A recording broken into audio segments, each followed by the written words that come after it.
Assalamualaikum warahmatullahi wabarakatuh. Perkenalkan, nama saya Adelia Apriliana, selaku moderator pada podcast kali ini.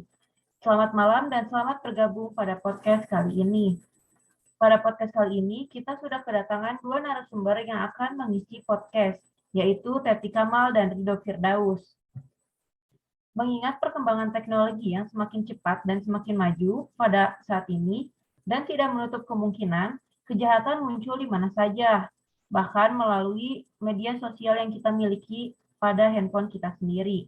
Oleh karena itu, kita sangat penting untuk berhati-hati dalam menggunakan media sosial atau ketika kita masuk ke dunia digital.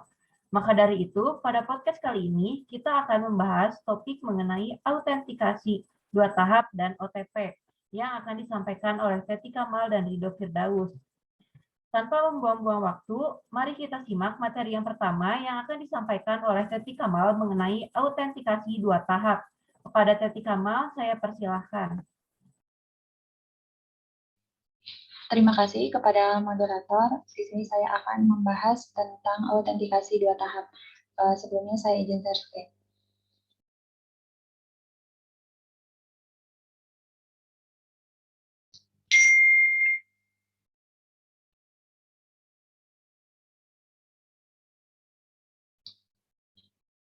Autentikasi dua tahap. Autentikasi dua tahap adalah lapisan keamanan tambahan password dan tambah selain password dan username yang digunakan untuk memastikan keamanan akun online penggunanya. Pada alur keamanan biasa, suatu sistem hanya menggunakan satu layer keamanan, yaitu kombinasi password dan username. Dengan autentikasi dua faktor, maka lapisan keamanan akan ditambahkan sehingga resiko peretasan bisa lebih berkurang. Autentikasi dua tahap membutuhkan satu langkah ekstra atau faktor kedua untuk masuk ke sebuah situs atau akun online. Ketika user menggunakan autentikasi dua tahap, situs website atau aplikasi tersebut akan mengirimkan pesan teks berupa kode numerik ke ponsel user. Nah, lalu bagaimana sih cara kerja autentikasi dua tahap ini? Cara bekerjanya yaitu hampir sama dengan situs website yang meminta pengguna untuk melakukan konfirmasi melalui email. Hal ini dilakukan untuk memastikan bahwa user yang melakukan request merupakan pengguna yang sah. Autentikasi dua tahap bekerja dengan dua cara. Yang pertama, OTP, One Time Password, dan yang kedua, TOTP, Time Based One Time Password. Lalu penggunaan kata sandi yang kuat pada sebuah sistem menjadi semakin diperlukan mengingat banyaknya data-data penting yang tersimpan di dalamnya. Peretas memiliki banyak metode atau trik untuk mencuri kata sandi seperti dengan serangan brute force. Jika kata sandi Anda berhasil dicuri, maka informasi tersebut dapat dimanfaatkan oleh peretas untuk berbagai hal, yaitu seperti yang pertama, mengakses akun pribadi Anda, yang kedua, menjual kredensial yang diperoleh kepada pihak lain yang tidak bertanggung jawab, yang ketiga, menyamar sebagai pemilik akun untuk menyebarkan konten penipuan atau info palsu, dan lain-lain. Lalu, mengapa autentikasi dua tahap ini penting untuk dilakukan? Terdapat beberapa fakta yang diperoleh dari www.entrepreneur.com yang menggambarkan bahwa tindakan pengamanan ini masih rentan terhadap serangan cyber. Sebagai pemilik akun, tentu Anda tidak ingin kejadian di atas menimpa Anda. Oleh karenanya, sebuah sistem perlu dilindungi dengan kata sandi yang kuat. Alasan mengapa memerlukan autentikasi dua faktor. Yang pertama, 90% kata sandi dapat diretas dalam waktu kurang dari 6 jam. Yang kedua, cyber hacker sudah semakin canggih dan memiliki kemampuan untuk menguji miliaran kata sandi setiap detik. Yang ketiga, sekitar 65% user masih menggunakan kata sandi yang sama untuk beberapa akun. Melihat penggunaan kata sandi yang masih rentan untuk diretas, maka diperlukan lapisan tambahan untuk melindungi akun Anda. Setelah Anda memasukkan kata sandi dan username untuk sebuah akun, Anda masih harus diminta untuk memasukkan kode unik yang sudah dikirim melalui SMS, email, atau push notification. Dengan autentikasi dua tahap ini, maka proses login akan menjadi jauh lebih aman. Nah, selain itu juga, untuk meningkatkan keamanan data pribadi, Anda harus selalu memastikan bahwa aplikasi atau web yang Anda akses memiliki sistem keamanan yang baik. Jangan sampai sistem yang Anda pakai memiliki celah keamanan yang memudahkan hacker untuk masuk ke dalamnya. Terima kasih. Mungkin cukup itu saja yang bisa saya sampaikan. Terima kasih. Saya kembalikan lagi kepada moderator. Terima kasih kepada Teti Kamal yang telah menyampaikan materi mengenai autentifikasi dua tahap. Sekarang kita lanjut ke materi kedua yang akan disampaikan oleh Ridho Firdaus mengenai OTP. Kepada Ridho Firdaus, saya persilahkan. Terima kasih kepada moderator yang telah mengizinkan saya untuk menyampaikan materi tentang OTP. Sebelumnya izin share screen.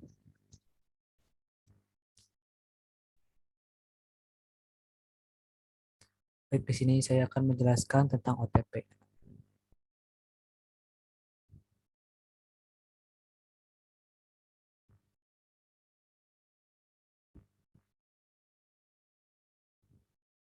OTP adalah one time password yang akan dikirimkan melalui email atau SMS sebagai langkah untuk memperkuat autentikasi saat memasukkan ID dan password. Sumber yang dipetik dari Detik menjelaskan bahwa one time password pertama kalinya sudah diterapkan oleh sebuah bank yang ada di Indonesia untuk digunakan dalam memperketat keamanan pada ID. Kemudian OTP selalu diberlakukan dalam setiap transaksi dan setiap aktivitas umum di masyarakat, yang dengan demikian banyak masyarakat yang semakin familiar dengan kode OTP ini. Seperti namanya, OTP hanya bisa sekali digunakan. Hal ini dipercaya bisa mencegah terjadinya tindakan pencurian karena OTP tidak bisa digunakan dua kali. Namun kriminalitas semakin bervariasi, di mana pelaku dapat memanfaatkan korban dalam menyebarkan kode OTP.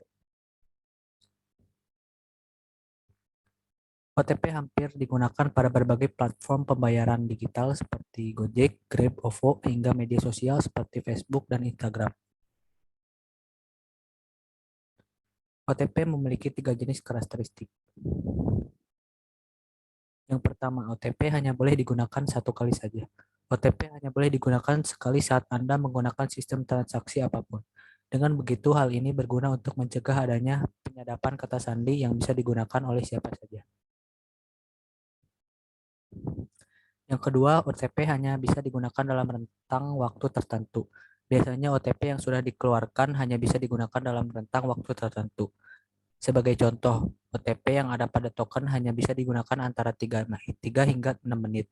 Setelah itu, OTP tidak bisa digunakan dan harus diminta lagi.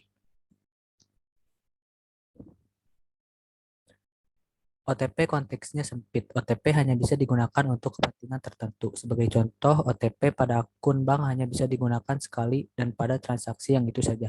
Sehingga hal ini juga mengurangi risiko terjadi kecurangan. Fungsi kode OTP untuk sistem pembayaran digital. Yang pertama, menjaga privasi. OTP merupakan kode yang relatif sangat aman menjaga privasi dalam melakukan transaksi karena memiliki waktu dan kode yang cukup acak. Sehingga pihak-pihak yang mungkin berniat jahat memiliki kesempatan yang lebih kecil untuk menyalahgunakan data akun pengguna. Yang kedua, memproses dan menyetujui transaksi internet banking. Ketika akan menggunakan internet banking dan kemudian melakukan sebuah transaksi seperti transfer uang, kode verifikasi biasanya kode OTP akan dikirimkan pada nomor ponsel. Tanpa kode OTP bank, sebuah transaksi terhadap internet banking tidak bisa untuk diproses. Yang ketiga, mengubah password akun yang lupa. Ketika akan menggunakan sebuah platform toko online seperti Shopee, Bukalapak, atau Tokopedia termasuk WhatsApp dan akun media sosial Telegram, biasanya dimungkinkan sebuah password dengan cara mengirim kode OTP terlebih dahulu ke nomor HP yang sudah terkoneksi dengan akun tersebut.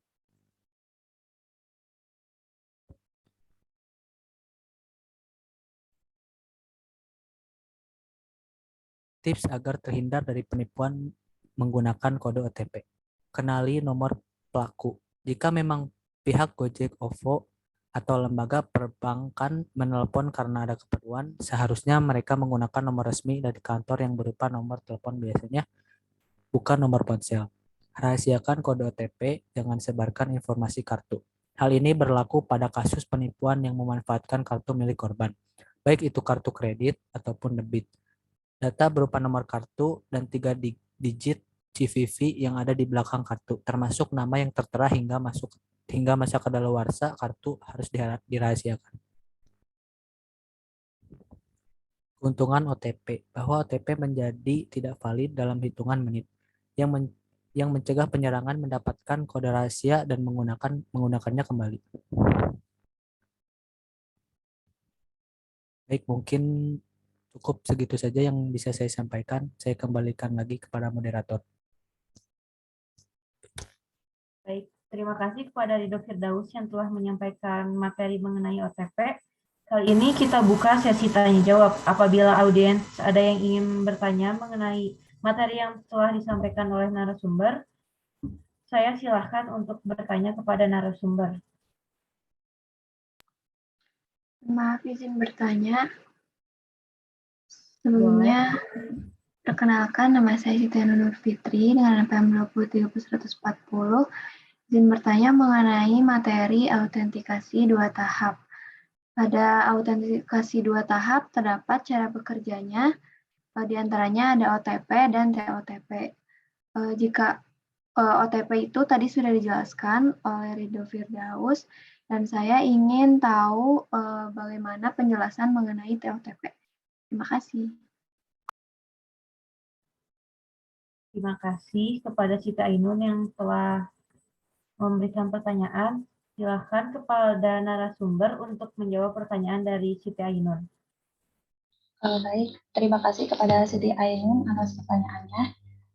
Saya akan menjawab time-based atau on-time password TOTP atau yang sudah dikenal sebagai salah satu jenis autentikasi 2 tahap ini. User ini cukup melakukan aktivasi TOP menggunakan smartphone Android ataupun iOS dengan aplikasi autentikasi gratis seperti Tufa yang bisa di-download melalui Play Store dan App Store. Fitur TOP ini digunakan sebagai salah satu peningkatan standar keamanan yang membutuhkan 2 proses verifikasi. Selain menggunakan user ID dan password, user juga wajib menggunakan security code dan aplikasi autentikasi 2 tahap tersebut. Nah, cara ini terbilang lebih aman serta menjamin keamanannya karena terintegrasi dengan smartphone pemilik akun, sehingga kemungkinan akan terjadi pembajakan akun dapat ditekan seminimal mungkin. Perbedaan dengan fitur OTP itu, jika user atau pemberi layanan bisa dikenakan biaya tambahan jika mengirimkan OTP melalui text message atau SMS ataupun WhatsApp kepada user. Nah, untuk saat ini penggunaan TOTP pada saat login untuk seluruh user bisa enable atau disable, tergantung kepada kebijakan yang berlaku. Jika dibuat enable, user login akan menggunakan TOTP, dan jika dibuat disable, user login akan menggunakan two-step login. Bagaimana Siti Ainun, apakah pertanyaannya sudah terjawab? Sudah, terima kasih. Terima kasih kepada Teti Kamal yang telah menjawab pertanyaan dari Siti Ainun. Apakah audiens ada yang ingin bertanya kembali? Baik, di sini saya akan izin bertanya. Sebelumnya, izin memperkenalkan diri, nama saya Sigit Puja Pramesti dengan NPM 20300113. Di dalam yang PowerPoint tadi yang OTP sudah dijelaskan bahwa OTP diterapkan pertama kali oleh bank yang ada di Indonesia. Yang ingin saya tanyakan yaitu bank yang dimaksud bank apa? Terima kasih. Oke, terima kasih kepada Sigit Puja telah memberikan pertanyaan. Mungkin pertanyaan kali ini akan dijawab oleh Ridho Firdaus. Kepada Ridho Firdaus, saya persilakan untuk menjawab pertanyaan dari Sigit Puja. Baik, terima kasih Sigit Puja Pramesti atas pertanyaannya. Jadi pada penerapan kode one time password sebagai langkah pengamanan transaksi pertama kali dilakukan di Bank Indonesia. Dan seiring berkembangnya teknologi dan juga peminat transaksi online, pengguna kode one time password ini pun terus meluas. Bagaimana Sigit Puja? Apakah pertanyaannya sudah terjawab? Sudah, terima kasih. Baik, terima kasih kepada Ridho Firdaus yang telah menjawab pertanyaan dari Sigit Puja. Mungkin kita sudah ada di akhir penghujung acara podcast. Saya bisa simpulkan dari podcast kali ini adalah dengan kita menggunakan autentikasi 2 tahap, setidaknya kita sudah mencegah akun kita untuk dibobol oleh hacker. Karena setelah kita memasukkan username dan password ketika kita login ke akun media sosial kita diminta untuk memasukkan kode unik yang dikirim melalui SMS, email, atau push notification. Dengan adanya OTP juga membuat hacker kesulitan untuk meretas akun yang kita miliki, karena OTP hanya bisa digunakan sekali dan dikirim melalui nomor telepon atau email yang terhubung dengan akun yang kita miliki. Sekian podcast kali ini. Terima kasih atas segala perhatiannya. Semoga semua materi yang disampaikan dapat bermanfaat untuk kita semua.